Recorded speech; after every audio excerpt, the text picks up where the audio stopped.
मैं धन्यवाद करता हूं परमेश्वर का इस सुंदर समय का जो परमेश्वर ने हमें दिया है।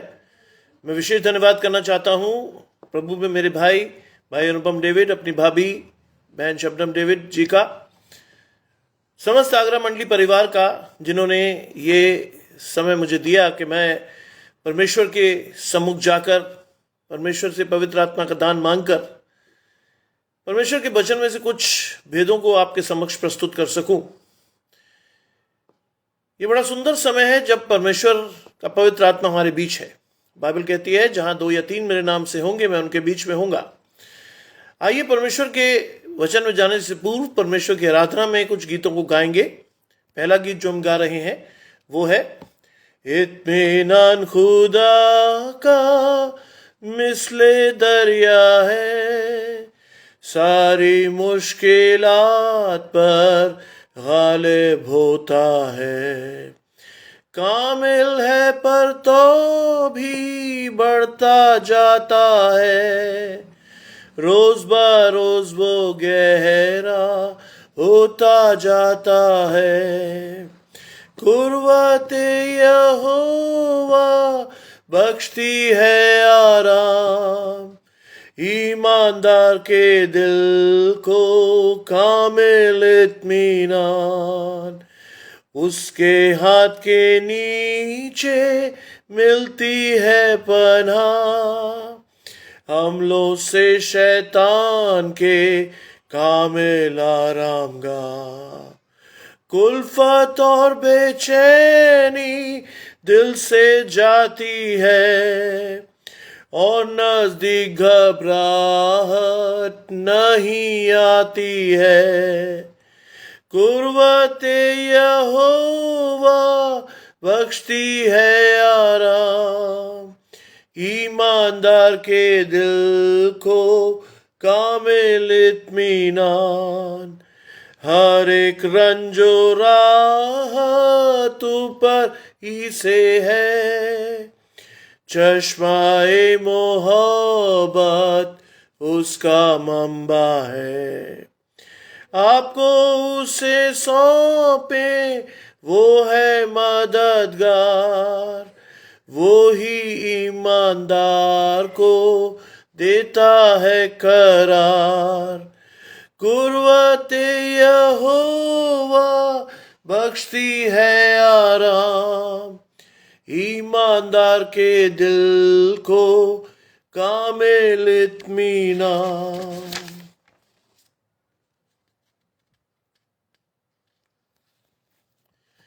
दूसरा गीत हम गाएंगे। यीशु को मैं सब कुछ देता, सब कुछ करता हूँ कुर्बान। जीऊंगा मैं रोज मसीह में, उस पर रखूंगा ईमान। सब मैं देता हूँ, सब मैं देता हूँ, तुझी को मुबारक मुंजी सब मैं देता हूँ।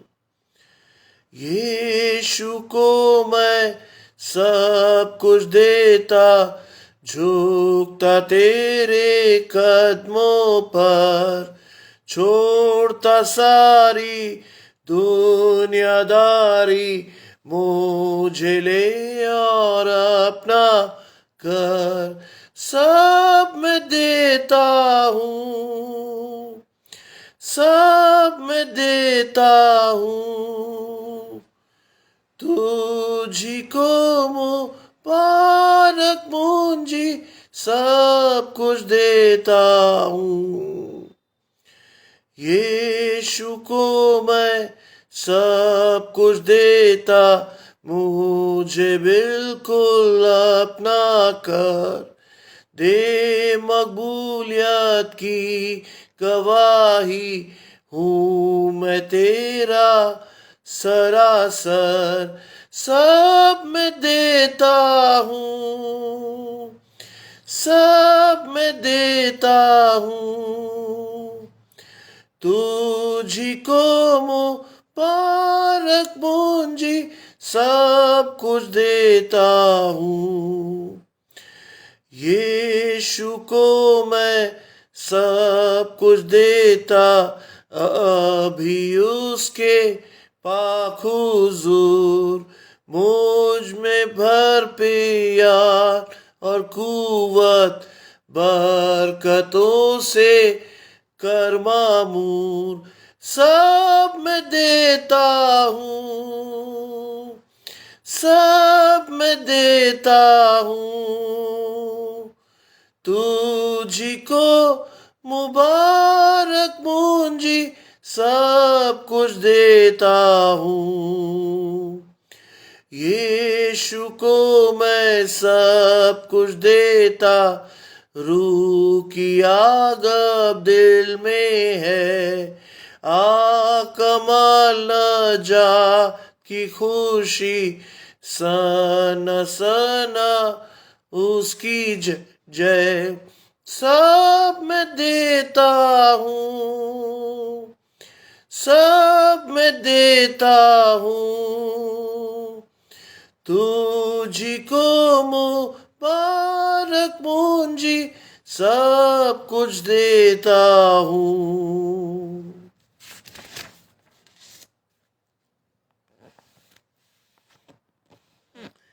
परमेश्वर की महिमा में एक और गीत गा रहे हैं, एक भजन गाएंगे। मुक्ति दिलाए यीशु नाम, शांति दिलाए यीशु नाम। बोलो मुक्ति दिलाए यीशु नाम, शांति दिलाए यीशु नाम। यीशु दया का गहरा सागर, यीशु दया का गहरा सागर।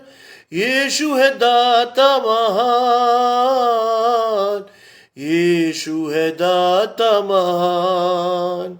बोलो मुक्ति दिलाए यीशु नाम, शांति दिलाए यीशु नाम। चरनी में तूने जन्म लिया यीशु, चरनी में तूने जन्म लिया यीशु। सूली पे किया विश्राम, सूली पे किया विश्राम। बोलो मुक्ति दिलाए यीशु नाम, शांति दिलाए यीशु नाम। हम सब के पापों को मिटाने, हम सब के पापों को मिटाने यीशु हुआ बलिदान, यीशु हुआ बलिदान। बोलो मुक्ति दिलाए यीशु नाम, शांति दिलाए यीशु नाम।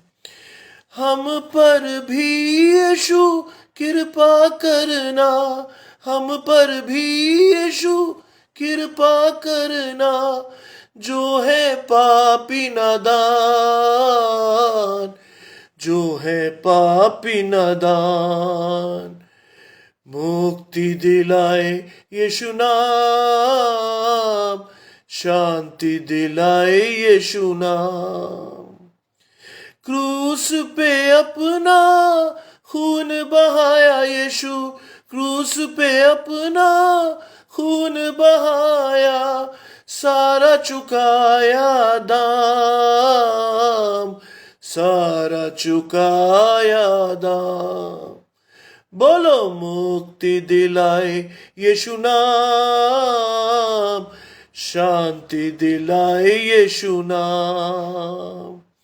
भारत पर यीशु कृपा करना, भारत पर यीशु कृपा करना। जो है तेरी संतान, जो है तेरी संतान। मुक्ति दिलाए यीशु नाम, शांति दिलाए यीशु नाम। बोलो मुक्ति दिलाए यीशु नाम, शांति दिलाए यीशु नाम।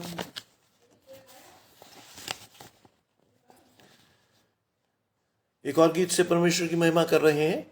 यीशु तू है मेरी आस, आता हूँ मैं तेरे पास। आब और खून जो बहे थे तेरे छीदे पहलू से, बख्श गुनाह की दवा हो, दोज़ख से बचाने को। मेरी कोशिश है बेसूद, नेकी भी गुनाहलूद। जानगर हो मेरी कुर्बान, आंसुओं का हो तूफान। इनसे हासिल क्या मुझे है नजात, सिर्फ तुझी से। खाली हाथ मैं आता हूँ, क्रूस पर तक क्या करता हूँ। नंगा हूँ फकीर बदहाल, मुझ नाचार को कर बहाल। दे तू मुझे साफ पोशाक, कर तू मेरे दिल को पाक। अंधा हूँ तू फजल से, अंधे को बीनाई दे। नाजिस हूँ नजासत को, धो यीशु मुझे धो। नातवान को रहम से तवानाई बख्श तू दे। आइए परमेश्वर के वचन में जाने से पूर्व हम अपनी आंखों को बंद करेंगे, परमेश्वर से पवित्र आत्मा के दान को मांगेंगे और परमेश्वर से कहेंगे, प्रभु जो वचन आप हमें देने पर हैं वह आपके पवित्र आत्मा के द्वारा हमारे जीवनों में दिया जाए। हम वचन को केवल सुनने वाले ना हों, बल्कि उसे अपने जीवनों में उतारने वाले और उस पर चलने वाले हों। 60, 100, 70 गुना फल लाकर हम बता सकेंगे हम वास्तव में परमेश्वर के हैं। आइए प्रार्थना करें। तमाम अच्छी चीज़ों को देने वाले परमेश्वर यीशु मसीह में हमारे बाप और खुदा, हम धन्यवाद करते हैं सुंदर अवसर के लिए जो कि आपने हमें दिया है। हम इस योग्य नहीं थे प्रभु के आज के दिन को देखते भी, लेकिन आपने आज के दिन को न सिर्फ दिखाया बल्कि दिन के प्रत्येक हिस्से में आप हमारे साथ भी रहे। ये समय आता है प्रभु जबकि आपके वचन में से कुछ भेदों को हम शेयर करेंगे, लेकिन चाहते हैं प्रभु के बोलने वाला सिर्फ मैं हूँ, लेकिन आपके लोगों से बात करने वाला आपका पवित्र आत्मा हो। और उस पवित्र आत्मा के द्वारा जो वचन आज दिया जाए प्रभु, वास्तव में वो लोगों के दिलों में घर कर सके। 60, 100, 70 गुना फल लाकर लोग बता सके कि मैं परमेश्वर का हूँ। सब कुछ मांग लेते हैं आपके प्रिय पुत्र यीशु मसीह के नाम से, आमीन। आइए मेरे साथ निकाल लें परमेश्वर के पवित्र वचन में से। हम पढ़ेंगे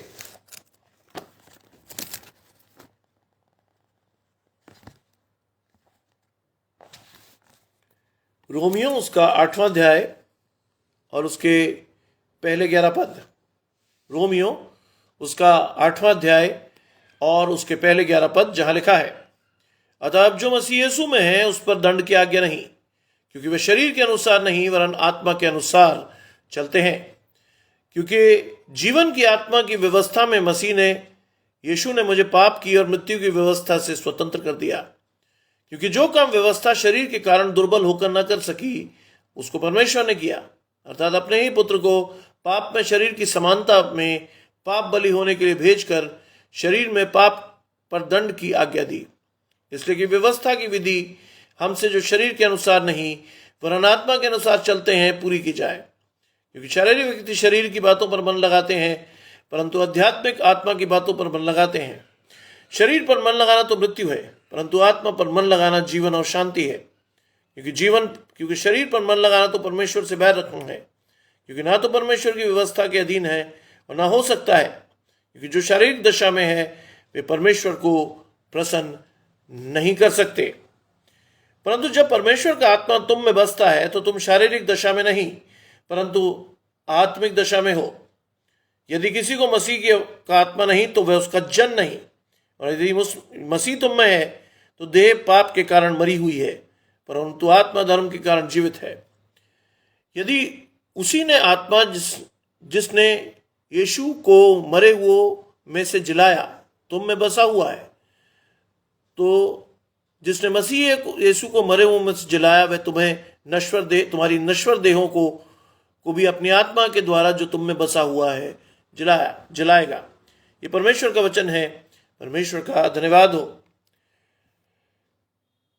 आज हम वास्तव में जिस विषय को छू रहे हैं, या परमेश्वर ने जो विषय हमें दिया है जिस पर हम मनन करेंगे, वो है कि हम पवित्र आत्मा के द्वारा जीवन कैसे पा सकते हैं।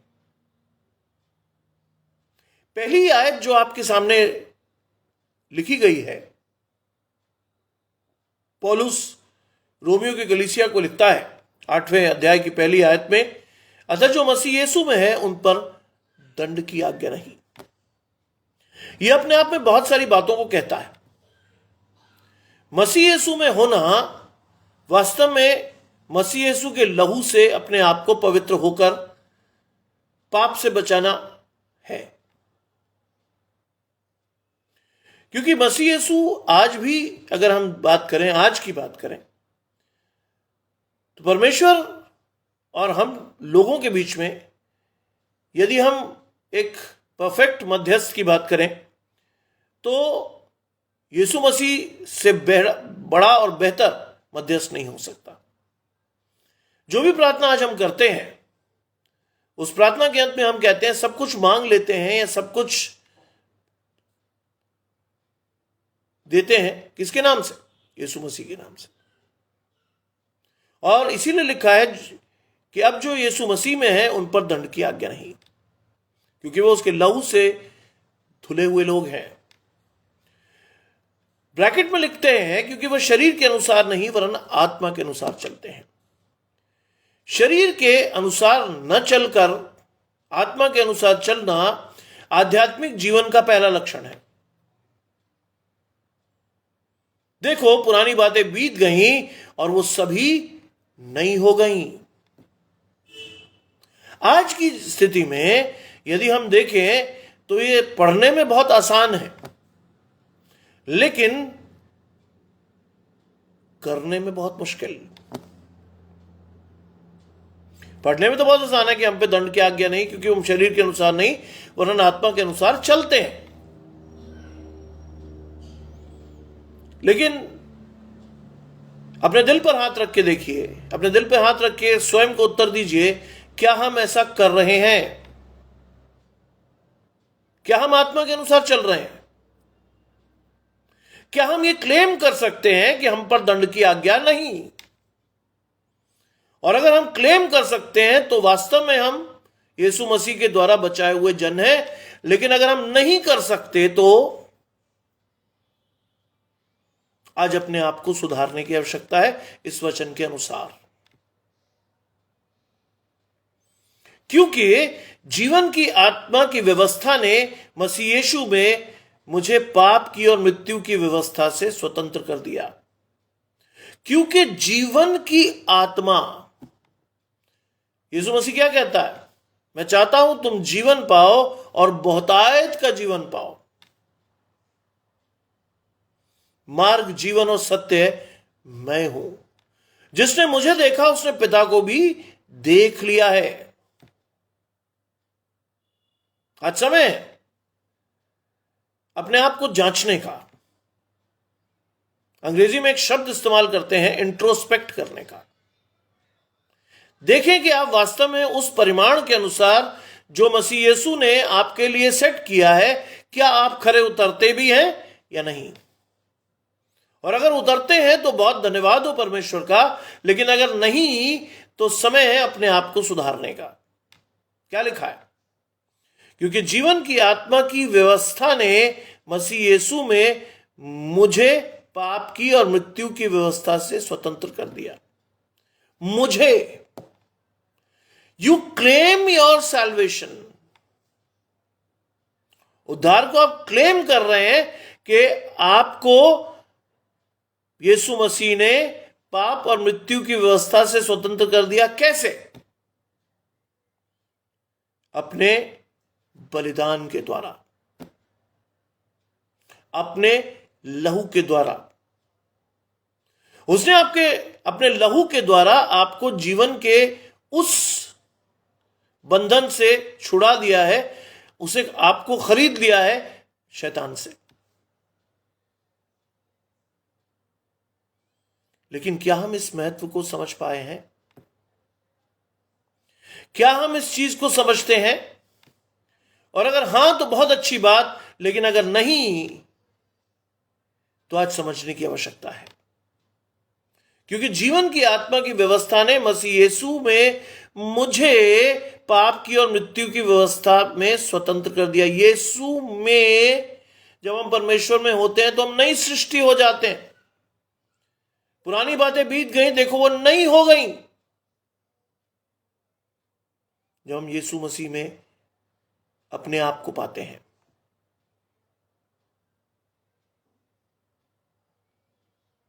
वो यीशु मसीह जो कहता है सच्चा चरवाहा मैं हूं और मेरी भेड़ें मेरे शब्द को सुनती और मानती हैं। उस यीशु मसीह के द्वारा मुझे पाप और मृत्यु की व्यवस्था से छुटकारा मिला। क्योंकि जो काम व्यवस्था शरीर के कारण दुर्बल होकर न कर सकी, उसको परमेश्वर ने किया। जो काम व्यवस्था शरीर के दुर्बल होने पर नहीं कर सकी, आज हम सभी शारीरिक लोग हैं, शरीर की दुर्बलताओं में घिरे हुए हैं और पाप से हमारी जान पहचान है। लेकिन यशाया की बात करें तो यशाया में लिखा है रोग से उसकी जान पहचान थी, वो मारा कुचला गया, पीटा गया, लेकिन उसने उफ नहीं किया। जैसे भेड़ी ऊन कतरने के समय चुपचाप रहती है, उसने भी अपना मुंह ना खोला। किसके लिए? आपके और मेरे लिए। क्योंकि जो व्यवस्थाएं चल रही थी, उस व्यवस्था से उद्धार आना एक आम मनुष्य के लिए असंभव था। सबने पाप किया और परमेश्वर की महिमा से रहते हैं।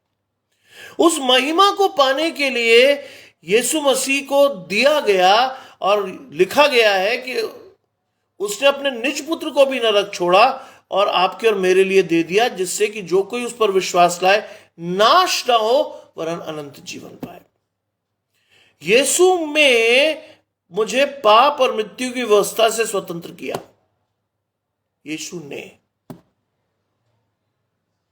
आज मुझे और आपको यह बात समझनी है। आज हम दुआएं करते हैं, सब कुछ करते हैं, बाद में यीशु मसीह के नाम से भी कह देते हैं, लेकिन क्या हम उसके महत्व को समझते हैं? अगर हम समझते हैं तो बहुत खुशी की बात है, लेकिन अगर नहीं समझ रहे तो आज समझने की आवश्यकता है।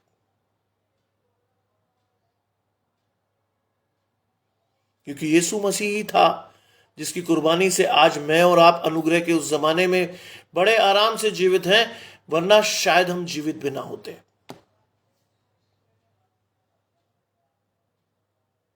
आज हम लगातार ढिठाई के पाप करते हुए भी अपने आप को सुरक्षित पाते हैं, क्योंकि यीशु मसीह ने अपने लहू के द्वारा आपको खरीद रखा है। यह आपकी और मेरी कोई महानता नहीं है कि हम पाप करते रहें और उसके बाद भी जीवित पाए जाएं। लेकिन अनुग्रह का जमाना इसलिए नहीं दिया गया कि आप लगातार पाप करते हुए अपने जीवन को गुजारें। पाप के साथ जो चीज जुड़ी हुई है वो पश्चाताप है, और लिखा हुआ है जा फिर ना करना, लिखा है। क्योंकि जो काम व्यवस्था शरीर के कारण दुर्बल होकर नहीं कर सकी, उसे परमेश्वर ने किया, अर्थात अपने पुत्र को पाप में शरीर की समानता में पाप बलि होने के लिए भेजकर। अपने पुत्र को पाप में शरीर की समानता में पाप बलि होने के लिए भेजा। उसने शरीर दिया उसको, उसने वो सारे कष्ट दिए उसको जो कि एक आम आदमी को होते हैं। शरीर की समानता दुर्बल होकर नहीं कर सकी, उसने अपने पुत्र को पाप में शरीर की समानता में पाप बलि होने के लिए भेजा, मेरे और आपके लिए बलि होने के लिए भेजा। ध्यान से पढ़ें आप बाइबल को, तो उसमें लिखा है कि एक समय में परमेश्वर ने के सामने यीशु मसीह ने कहा, यदि हो सके तो एक कटोरा टल जाए, लेकिन आपकी इच्छा पूरी हो परमेश्वर। मैं और आप तो आज दुआ में कभी भी परमेश्वर के सामने ये कहते भी नहीं कि प्रभु तेरी इच्छा पूरी हो। हम अपनी इच्छाएं परमेश्वर पर लाद देते हैं, हम अपनी बातें परमेश्वर को कह देते हैं, और जब उसका उत्तर नहीं में मिलता है तो हम कुड़कुड़ाते हैं। आज समय है कि अपने आप को पूर्णतः समर्पित होकर परमेश्वर के सामने खुद को सौंप दे, क्योंकि उसने अपने पुत्र को पापमय शरीर की समानता में पाप बलि होने के लिए भेजा। उसने अपने पुत्र को भी रख नहीं छोड़ा। आज आपको और मुझे यह बात समझ में आनी चाहिए, as a children of God. Bible कहती है, अब से मैं तुम्हें दास नहीं कहूंगा, क्योंकि दास नहीं जानता कि उसको स्वामी क्या करता है। तुम मेरे लिए पालक पुत्र हो, गोद लिए हुए बच्चे, जिसको मैंने शैतान की गोद से लिया, उस अपने बेटे के खून से खरीदा। लेकिन क्या हम उस बलिदान के महत्व को जानते हैं? क्या हम उस बलिदान के महत्व को समझते हैं? शायद हां तो बहुत अच्छी बात है, अगर नहीं तो आज समझिए, क्योंकि लिखा है, पाप बलि होने के लिए भेजकर शरीर में पाप पर दंड की आज्ञा दी। यीशु मसीह ने भी पापियों के साथ मृत्यु पाई।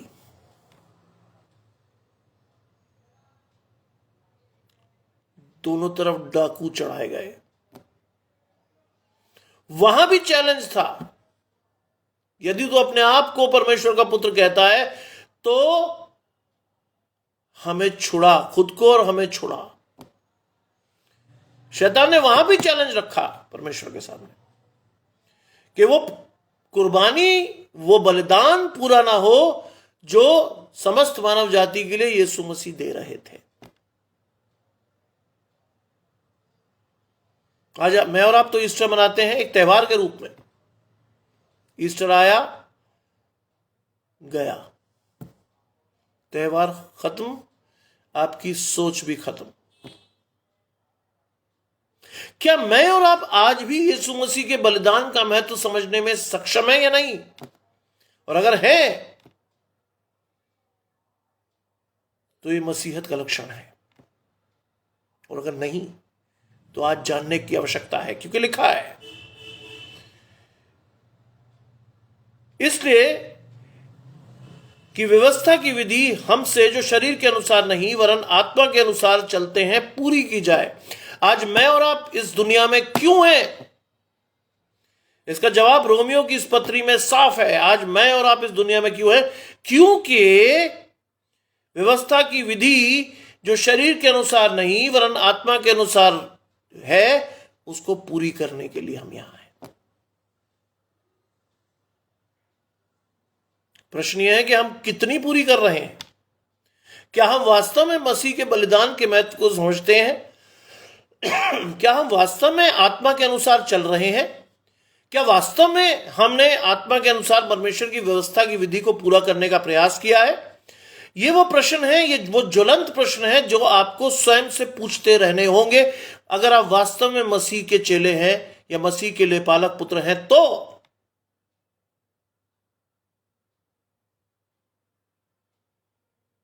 मेरे दादा यूसीएनआई में पास्टर थे, और वो एक बहुत अच्छी बात कहते थे, वो बचपन से मैंने सुनी, और उन्होंने कहा, यीशु मसीह के बलिदान पे तो सब लोग बात करते हैं, लेकिन एक आयत को हम मिस करते हैं, और वो आयत है, जो कोई मेरे पीछे आना चाहे वो अपना क्रूस उठाए और अपने आपे से इनकार करे। बलिदान की बात तो करते हैं, लेकिन जो कोई मेरे पीछे आना चाहे वो अपना क्रूस उठाए और अपने आपे से इनकार करे। आपे से इनकार करना आज की डेट में सबसे कठिन काम है। हम चाह के भी नहीं कर सकते।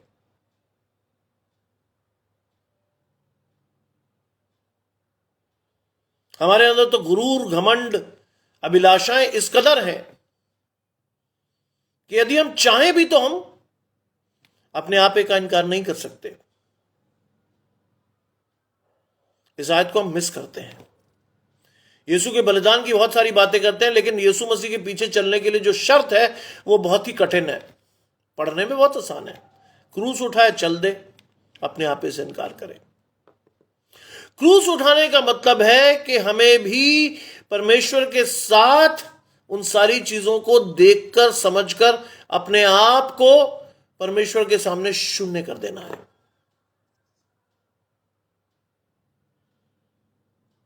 लेकिन क्या हम कर पा रहे हैं? आज मेरी और आपकी अभिलाषाएं तो इतनी बड़ी है कि हमारी नाक कहीं ना कहीं टकरा जाती है, हम ईर्ष्या से भर जाते हैं, हमारी अभिलाषाओं की कोई सीमा नहीं है। परमेश्वर के सामने हम अपने आपे का इनकार कर कैसे पाएंगे?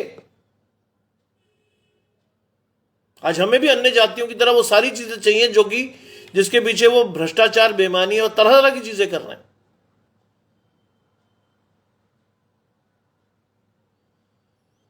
लेकिन क्या हम अपनी अभिलाषाओं के गुलाम हैं? अगर हैं तो मसीह का बलिदान आपको छूकर नहीं गया। एक बहुत अच्छी आयत है जो मुझे हमेशा प्रभावित करती है, बुलाए हुए तो बहुत हैं लेकिन चुने हुए बहुत थोड़े हैं। परमेश्वर ने हम सबको बुलाया लेकिन चुना किसी किसी को। क्यों? क्योंकि बहुत कम लोगों ने अपने आपे से इनकार करते हुए परमेश्वर के नए मनुष्यत्व को अपने जीवन में पहन लिया, अपनी अभिलाषाओं को छोड़कर वो परमेश्वर के पीछे हो लिए।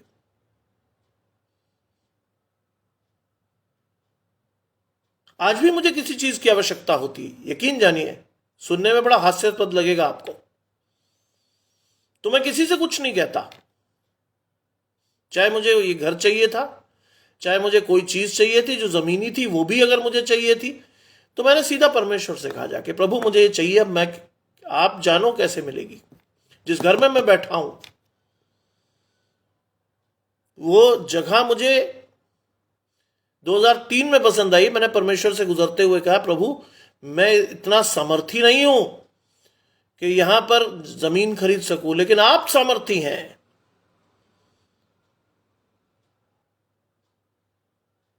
क्या कि मैंने छोड़ दिया था। 2006 में परमेश्वर ने मौका दिया, जो जगह मुझे दिखी थी परमेश्वर ने एग्जैक्टली वहीं मुझे बसाया। परख कर देख यहोवा कैसा भला है। मैं और आप तो खुद को परखते हुए डरते हैं, परमेश्वर को कैसे परखेंगे? मुझे आज भी किसी चीज की आवश्यकता होती तो परमेश्वर से मांगता हूं, और बाइबल कहती मेरा हाथ छोटा नहीं हो गया कि मैं तुम्हें दे ना सकूं, और मेरे कान बहरे नहीं हो गए कि मैं तुम्हें सुन ना सकूं। लेकिन हम सुनाते किसको हैं? लोगों को। हम बात किससे करते हैं? लोगों से। परमेश्वर से तो हम बात ही नहीं करते। बाइबल कहती मुझे मालूम है तूने इन चीजों की आवश्यकता है, मुझसे मांगो और देखो मैं तुम्हें देता हूं कि नहीं। मेरे से बेहतर एग्जाम्पल, मैं खुद को अपना एक बहुत बेहतरीन एग्जाम्पल मानता हूं परमेश्वर के सामने जाकर चीजों को मांगने के लिए। मुझे हर वो चीज मिली जो मैंने परमेश्वर से मांगी। और यहां लिखा है, क्योंकि हम क्या करने के लिए आए हैं? हम व्यवस्था को पूरा करने के लिए आए हैं। किसके अनुसार? आत्मा के अनुसार। हमें से बहुत सारे लोगों की आत्मा तो जागृत ही नहीं है। जीवित नहीं कह रहा मैं, जागृत कह रहा हूं। परमेश्वर के पाक कलाम या पवित्र वचन के सानिध्य में जाकर अपने आध्यात्मिक कद को देखिए कि वो कितना बड़ा है। हो सकता है हमारी शारीरिक आयु 50-51 वर्ष हो, लेकिन हमारा आध्यात्मिक कद 2 वर्ष के बच्चे जितना हो सकता है किसी बच्चे की उम्र 10 वर्ष की हो, लेकिन उसका आध्यात्मिक कद जो है 50 वर्ष के व्यक्ति का। क्यों? परमेश्वर उम्र नहीं देखता। परमेश्वर देखता है कि किस तरह से वो परमेश्वर से प्रेम करता है और किस तरह से परमेश्वर की आज्ञाओं को मानता है। वचनकार कहता है आज्ञा मानना बलि चढ़ाने से कई 100 गुना बेहतर है। आज प्रश्न यह है कि मैं और आप क्या आज्ञा मानते हैं? और अगर मानते हैं तो बहुत खुशी की बात है, लेकिन अगर हम नहीं मानते तो आज समय है कि हम परमेश्वर की आज्ञा माने, क्योंकि अगली आयत मेरे और आपके लिए लिखी है, क्योंकि शारीरिक व्यक्ति शरीर की बातों पर मन लगाते हैं, परंतु आध्यात्मिक आत्मा की बातों पर मन लगाते हैं। अब डिफरेंशिएशन इज क्लियर कि हमारा मन कहां है, क्योंकि बाइबल कहती है जहां तुम्हारा मन है, जहां तुम्हारा धन है, वहां तुम्हारा मन भी है। अपने लिए धन वहां जोड़ो जहां ना चोर चुरा सकता है, ना कीड़े और काई बिगाड़ सकते हैं। आज समय है कि मैं और आप यदि आध्यात्मिक बातों पर मन लगाते हैं तो हम परमेश्वर को प्रसन्न करते हैं, क्योंकि बाइबल कहती है परमेश्वर को प्रसन्न करना अन्न होना है, आवश्यकता है। आज आवश्यकता है कि हम परमेश्वर के सम्मुख जाकर अपनी सारी अभिलाषाओं को क्रूस पर चढ़ाकर परमेश्वर से कहें, प्रभु मौजूद हूं मैं, इस्तेमाल कर मुझे। शामुएल नाम मेरा रखा गया, मेरी मां ने रखा। बड़ी मुश्किलों से मैं इस दुनिया में आया और मेरी मां ने कहा कि अगर ये बच्चा जीवित रहेगा तो मैं इस नाम से इस बच्चे को तुझे दूंगी। शामुएल का अर्थ होता है खुदा से मांगा हुआ। यकीन जानिए परमेश्वर के पवित्र आत्मा का हाथ बचपन से मेरे सिर पे था, आज भी है, और मैं उम्मीद रखता हूं कि जब तक इस संसार में आखिरी सांस लूंगा परमेश्वर का आत्मा, उसका पवित्र आत्मा, उसका हाथ मेरे सिर पर रहेगा। यह एक आश्वासन है जो परमेश्वर ने मुझे दिया है।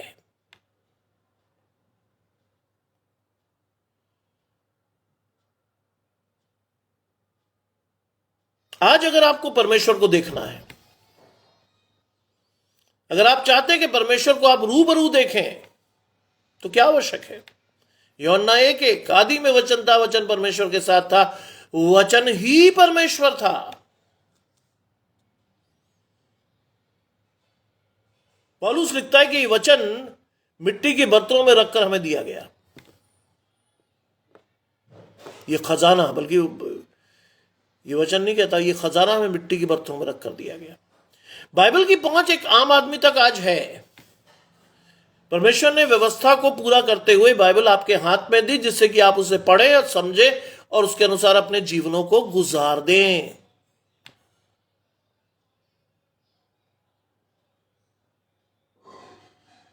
लेकिन अगर आप परमेश्वर के वचन को पढ़ते ही ना हो तो फिर परमेश्वर की बातें आपके जीवन तक पहुंचेंगी कैसे? क्योंकि परमेश्वर का वचन मेरे राह के लिए दीपक और मेरे रास्ते के लिए उजियारा है।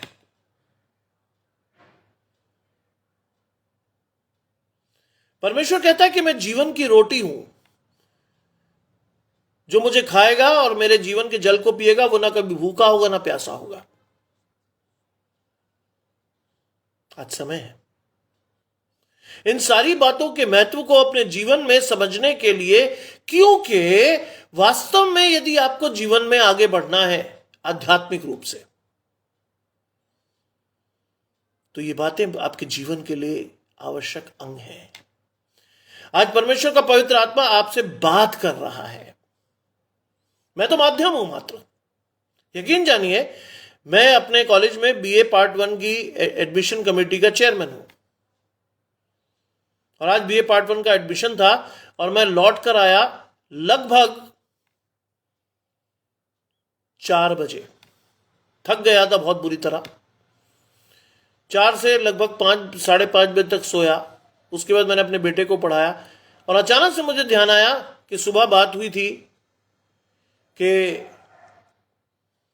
अनुपम भाई ने कहा है प्रीच करना है। मैं उसी वक्त उठा और मैंने परमेश्वर के सामने प्रार्थना की, प्रभु वचन दे मुझे, क्योंकि बाइबल कहती है नियत समय पर जो तुझे बोलना होगा वो शब्द तेरे मुंह में डाल दिए जाएंगे। परमेश्वर का ये वचन मेरे पास पहुंचा, यकीन जानिएगा लगभग 6:35 पर। 7 बजे से बोलना था। कुछ नहीं पढ़ा मैंने, सिर्फ एक बार पढ़ के मैंने परमेश्वर से कहा हां और आमीन के साथ, प्रभु अब आपका पवित्र आत्मा बोलेगा, मैं नहीं बोलूंगा, क्योंकि ये मेरा काम नहीं है। मैं माध्यम हूं, आपने मुझे चुना है, आप मुझे इस्तेमाल कर रहे हैं, मेरे लिए बहुत खुशी की बात है। लेकिन पवित्र आत्मा परमेश्वर के द्वारा लोगों के हृदय को छेदे, उसमें आपका वचन बोया जाए और 60-100-70 गुना फल लाकर वो बता सके कि हम परमेश्वर के हैं। यहां लिखा है, शरीर पर मन लगाना तो मृत्यु है, परंतु आत्मा पर मन लगाना जीवन और शांति है। इससे ज्यादा डायरेक्ट मैसेज नहीं होगा भाई कोई। अब ये भी अगर आपको समझना है तो ये दुर्भाग्य है हमारा।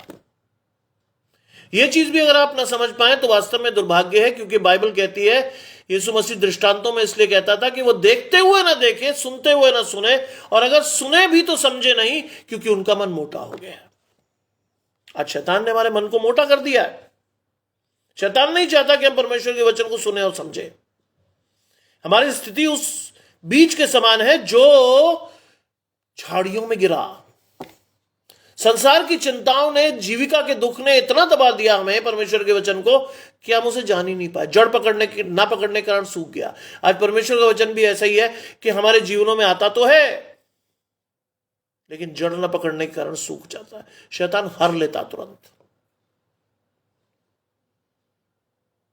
लेकिन उसमें दोष शैतान का नहीं है, उसमें दोष आपका और मेरा है कि हम शैतान को अपने जीवन में घुसने देते हैं, क्योंकि वचन लिखता है कि शरीर पर मन लगाना तो मृत्यु है। आज मैं और आप तो शरीर पर बहुत जबरदस्त तरीके से मन लगाते हैं। बेहतरीन कपड़े चाहिए होते हैं हमें, बेहतरीन खाते हैं, बेहतरीन तरह की चीजें हमारे पास होनी चाहिए, जिम जाते हैं, ये करते हैं, वो करते हैं, लेकिन परमेश्वर के सामने हमारे पास समय नहीं होता। जहां परमेश्वर के बारे में बात आई, हमें नींद आने लग जाती है। हाय, शैतान नहीं चाहता कि आप वचन को सुने और समझे और माने, इसे नींद आने लगती है आपको। कई लोगों से मैं मिला कि साहब हम तो दुआ जो है वो रात को सोते वक्त करते हैं, और कई लोगों के घर में जब गया, दुआ हुई, तो पता चला आमीन कहने से पहले बहुत सारे लोग सो गए, क्योंकि शैतान नहीं चाहता था कि परमेश्वर का वचन उनके कानों में जाए। बाइबल कहती, जिस नाप से तुम नापते हो उसी से तुम्हारे लिए नापा जाएगा।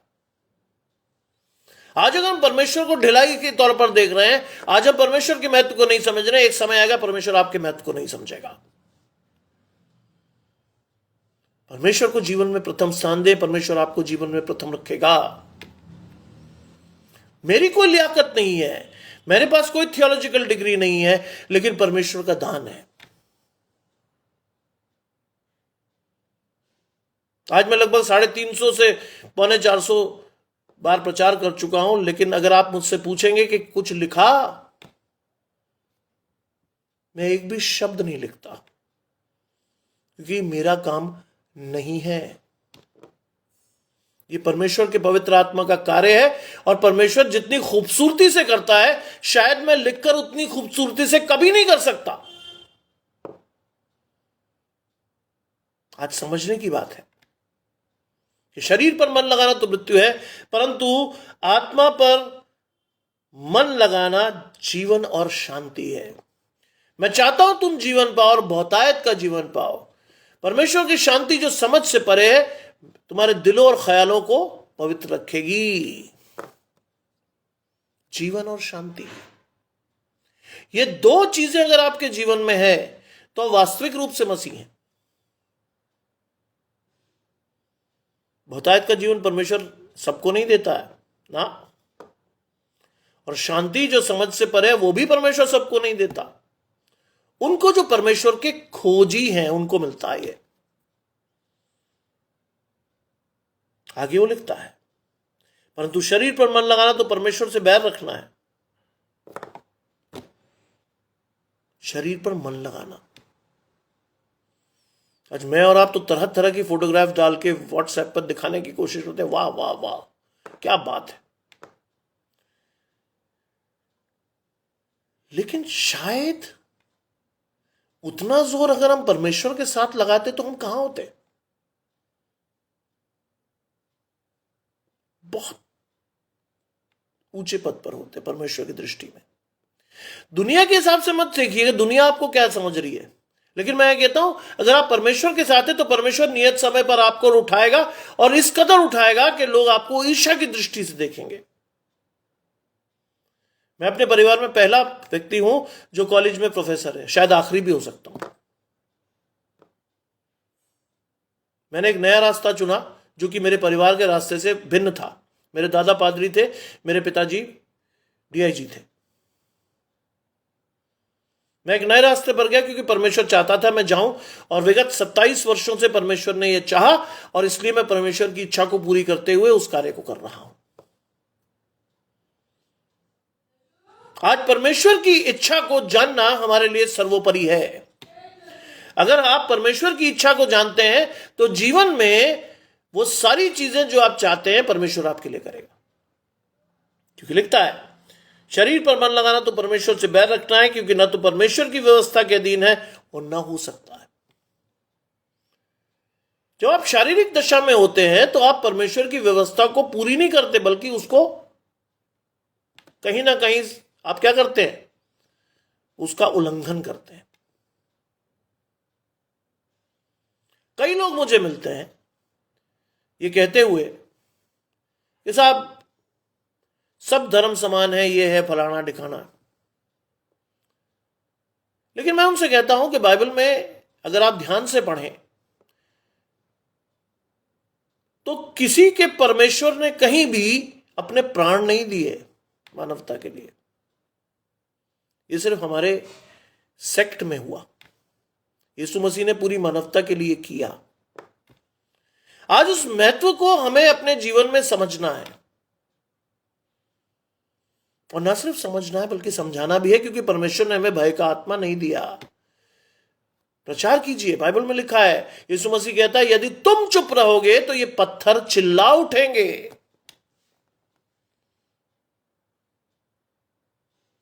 एक चीज और देखिएगा आज जो परमेश्वर की पूरी हो रही है।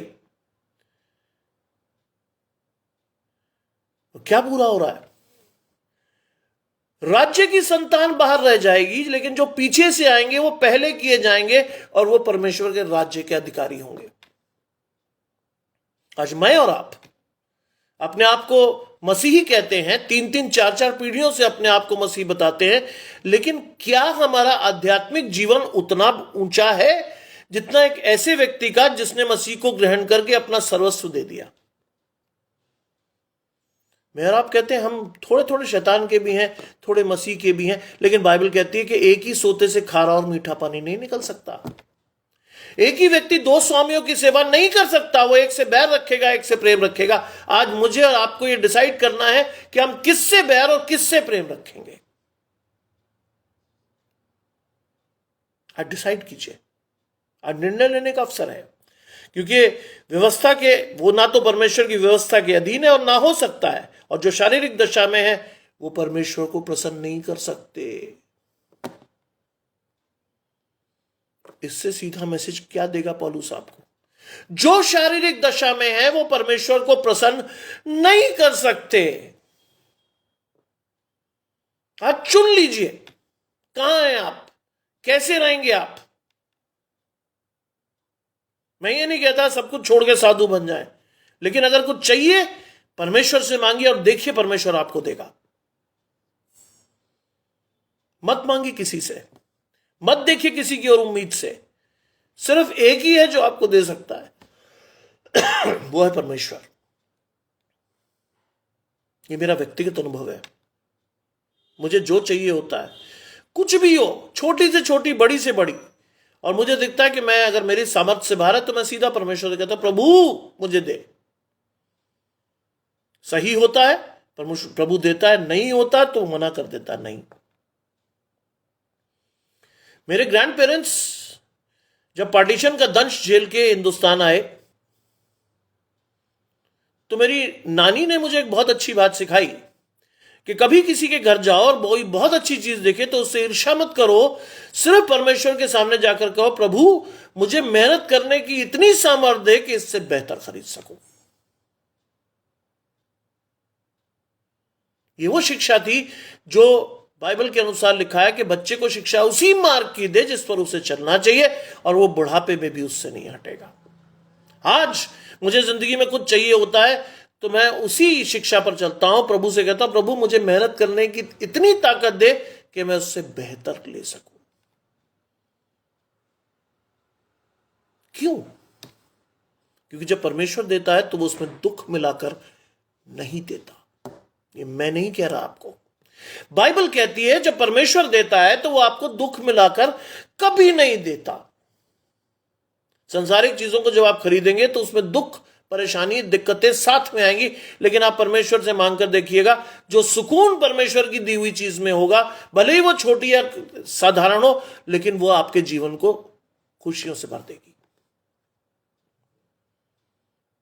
आगे लिखता है, परंतु जबकि परमेश्वर की आत्मा तुम में बसता है तो तुम शारीरिक दशा में नहीं परंतु आध्यात्मिक दशा में हो। यहां शर्त लग गई। परमेश्वर का आत्मा जो तुम में बसता है, बाइबल कहती है मैं तुम में रहूंगा, चलूंगा, फिरूंगा और अपने काम करूंगा, प्रोवाइडेड तुम मुझे काम करने के लिए स्वतंत्रता दो। क्या मैं और आप ऐसा करते हैं? एक पुराना कलीसिया गीत है, यीशु तेरे दिल के दर को खटखटाता, खोलो तुम दरवाजा, वो है आना चाहता। आज परमेश्वर की धीमी आवाज रोज हमारे जीवनों में आकर खटखटाकर अपने प्रवेश का इंतजार करती है। लेकिन हम संसार के कोलाहल में, शोर में उस आवाज को सुन पाते हैं क्या? मेरी मां ने मुझे एक बहुत अच्छी चीज सिखाई थी और आज भी मैं उस पर फॉलो करता हूं। रात को उन्होंने कहा जब तुम लेटो परमेश्वर से मांग के चलो, प्रभु मैं कमजोर मनुष्य हूं, परेशानियां हो सकती हैं, रात को भी हार्ट अटैक या दिक्कतें आ सकती हैं, लेकिन प्रभु तू है, मैं तुझको ओढ़ के सो रहा हूं, रात भर मेरी हिफाजत कर कि मैं सुबह की रोशनी देख सकूं।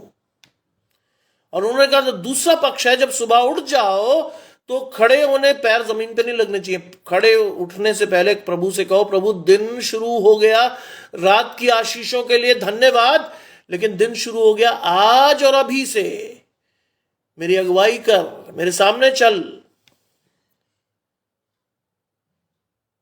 और जो मुझे दिन के हर खौफ खतरे से बचा। मेरे पीछे हो ले, यीशु मसीह ने कहा। लेकिन परमेश्वर को आगे रखते हैं क्या हम? नहीं, शायद इसलिए हम अब जिंदगी में डिजेक्टेड होते हैं, परेशान होते हैं, दुखी होते हैं। मेरे सामने दिक्कतें बहुत सारी आती हैं, लेकिन परमेश्वर उनको कम कर देता, मिनिमाइज कर देता, क्योंकि वो मेरे आगे खड़ा है। मेरा छोटा बेटा जो 3rd क्लास में, जब वो स्कूल जाता है तो मैं उसको प्रार्थना करके भेजता हूं। ये भी चीज मेरे माँ बाप ने सिखाई, अगर कोई घर से बाहर कदम रख रहा है तो परमेश्वर की शरण के नीचे भेजो उसे। ये नहीं कि मुंह उठाया और चल दिया घर से बाहर, नहीं। ये हमारे घर की रवायत है कि अगर आप घर से बाहर पैर रखोगे तो परमेश्वर को साथ लेकर रखोगे।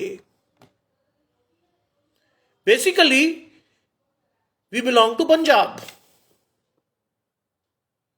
मेरी दादी सिख थी और मेरे दादा पंजाब के थे, लेकिन उन्होंने शेर की तरह जीवन में एक चीज सिखाई हमें, कभी किसी से मत डरो, क्योंकि तुम्हारे साथ वो है जो जीविता परमेश्वर है। छोटे छोटे थे, हमें तो लगता था हम शेर हैं, क्योंकि वो कहा जाता था कि पंजाबी हो तो शेर हो। लेकिन साथ में ये भी, जब बाइबल पढ़ी थोड़ा बड़े हो गए तो समझ में आया, परमेश्वर ने भय का आत्मा तो दिया ही नहीं। आज मैं और आप डर जाते हैं मैं और आप कई बातें कहने से चूक जाते हैं, क्योंकि हमें डर लगता है कि सामने वाला बुरा ना मान जाए। खुल के कहो, क्योंकि परमेश्वर ने भय की आत्मा, हाँ और ना के बीच में जो होता वो सब पाप होता, बाइबल कहती है ऐसा। आगे लिखा है, यदि किसी को मसीह का आत्मा नहीं तो वो उसका जन नहीं। सीधी बात, यदि किसी को मसीह का आत्मा नहीं तो उसका जन नहीं, क्योंकि आत्मा से अभिषेक उसी का होता है जो परमेश्वर का है। पवित्र बनो क्योंकि तुम्हारा बुलाने वाला पवित्र है। यीशु मसीह के लिए कहा गया है तुम्हारे बुलाने वाला पवित्र है, इसलिए पवित्र बनो। मैं चाहता हूं जहां मैं रहूं वहां तुम भी रहो। कैसे रहेंगे आप और मैं?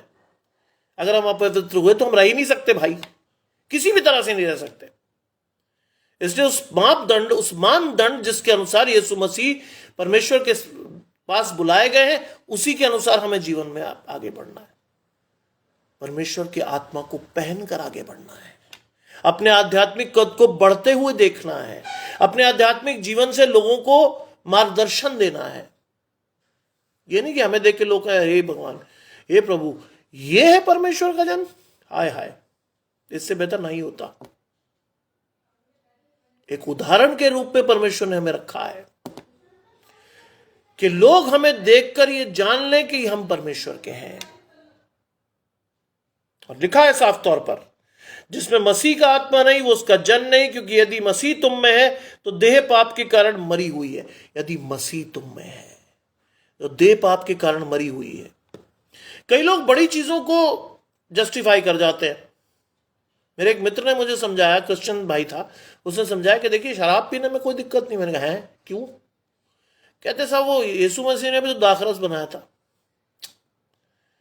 मैंने कहा कहीं से वो शराब नहीं था, वो अंगूर का रस था, वाइन है, इट इज नॉट लिकर। हम जैसे चाहते हैं बाइबल को तोड़ मड़ोड़ के प्रस्तुत कर लेते हैं अपने पक्ष में। मुझे बड़ी खुशी है कि मैं एक ऐसे पिता की संतान हूं जो 37 वर्ष पहले आर्मी में रहा एक अधिकारी के रूप में, उसके बाद पुलिस में रहा एक अधिकारी के रूप में, लेकिन उसने एक बूंद शराब को छुआ ना चखा। क्यों? क्योंकि उसका कहना था ये परमेश्वर की ओर से नहीं है। और यही चीज उसने मुझे भी दी। आगरा में जब मैं आया 2000 में, तो कई लोगों ने मुझे बताया कि यार 33 साल तुम्हें इस कॉलेज में काटने, गुटखा खाओ, मसाला खाओ, ये करो वो करो। लेकिन मैंने कहा परमेश्वर की ओर से नहीं है। गुटखा मसाला थोड़ी है परमेश्वर की ओर से कि मुंह भर के आप इधर उधर घूमते रहें। नहीं, एक साफ और स्वच्छ जीवन जैसा परमेश्वर का था, जैसा यीशु मसीह का था, वैसे भी हमारा भी होना चाहिए। लोगों के लिए हम एक उदाहरण बने, चर्चा का विषय नहीं। यहां लिखा है परंतु यदि मसीह तुम में है और देह पाप के कारण मरी है परंतु आत्मा धर्म के कारण जीवित है। आज आपके अंदर परमेश्वर का आत्मा इस कदर जीवित होना चाहिए कि लोग वास्तव में आप में परमेश्वर को देखने वाले हों। मैं जाता हूं और एक दान छोड़कर जाता हूं, यानी पवित्र आत्मा का दान, जिससे तुम जैसा चाहोगे मुझसे भी बड़े बड़े काम करोगे। लेकिन क्या चीज इंपॉर्टेंट है? विश्वास। आज मेरा और आपका विश्वास कहीं ना कहीं डगमगाकर धोखा खाता है और शैतान उसका पूरा फायदा उठाकर चुपके से हमारे जीवन में जंगली दानों को बोकर चला जाता है। और वो बढ़ते हैं और एक समय आता है कि वो हमारे जीवन पर छा जाते हैं। आज ये चीज आपको और मुझे समझनी है, और समझाने वाला सिर्फ एक ही है, परमेश्वर का आत्मा, जो परमेश्वर के वचन पढ़ने से आपके जीवनों में आएगा। बस। आगे लिखता है, यदि उसी का आत्मा जिसने यीशु को मरे हुओं में से जिलाया तुम में बसा है। यदि उसी का आत्मा जिसने यीशु मसीह को मरे हुओं में से जिलाया तुम में बसा है, यानी यहोवा, परमेश्वर का आत्मा यदि हम में बसा है तो क्या है? तो जिसने मसीह को मरे हुओं में से जिलाया वह तुम्हारी नश्वर देहों को भी आत्मा के द्वारा जो तुम में बसा है जिलाएगा। आज आपको और मुझे एक चीज को जब हम करते हैं तो हमें इस बात की खुशी होती है। क्या? जब हम किसी को दफन करते हैं तो हम कभी नहीं कहते कि हम इसको दफन करते हैं, हम कहते हैं इसको हम बोते हैं मिट्टी में, क्योंकि परमेश्वर का आत्मा इसे न्याय के दिन वापस जिलाएगा। हमारा ये विश्वास है, ये जीवित विश्वास है, और इस जीवित विश्वास को लेकर के हम जीवन में आज उस विश्वास के परिमाण के अनुसार जीवित हैं। आज मुझे आपसे यही कहना है, मैं कोई थियोलॉजियन नहीं हूं, मैं कोई पास्टर नहीं हूं, मेरे पास कोई थियोलॉजी की डिग्री नहीं है, लेकिन मेरे सामने सिर्फ एक ही चीज इंपॉर्टेंट है, परमेश्वर का आत्मा। परमेश्वर का आत्मा जैसे हमें सिखाता है, मैं बिल्कुल वही चीज आपके सामने रख देता हूं, बिना किसी मिलावट के। मुझे आपसे यही कहना है कि परमेश्वर को अपने जीवन में ओढ़िए, बिछाइए, पहनिए, परमेश्वर को अपने अगुवे के रूप में रखिए और देखिए अपने जीवन में वो परिवर्तन जो शायद आपने आज तक महसूस न किया हो। आइए प्रार्थना करें। तमाम अच्छी चीजों के देने वाले परमेश्वर यीशु मसीह में हमारे बाप और खुदा, हम धन्यवाद करते हैं सुंदर अवसर के लिए जहां आपका पवित्र आत्मा हमारे बीच में है। बाइबल कहती है, जहां 2 या 3 मेरे बीच में होंगे, मेरे साथ होंगे, मैं उनके बीच में होऊंगा। आज 2 से बहुत अधिक लोग हमारे बीच में है। मैं चाहता हूं उनमें से एक भी परमेश्वर की आशीषों से खाली ना जाए। हम में से हर एक जन परमेश्वर की ओर देखे और हार और आमीन के साथ परमेश्वर को अपने जीवन में उतरने का अवसर दे और दिखाए प्रभु कि हम परमेश्वर के हैं। सब कुछ मांग लेते हैं आपके प्रिय पुत्र यीशु मसीह के नाम से। सुने और ग्रहण करें, आमीन। आपको मेरे और मेरे परिवार की ओर से जय मसीह की।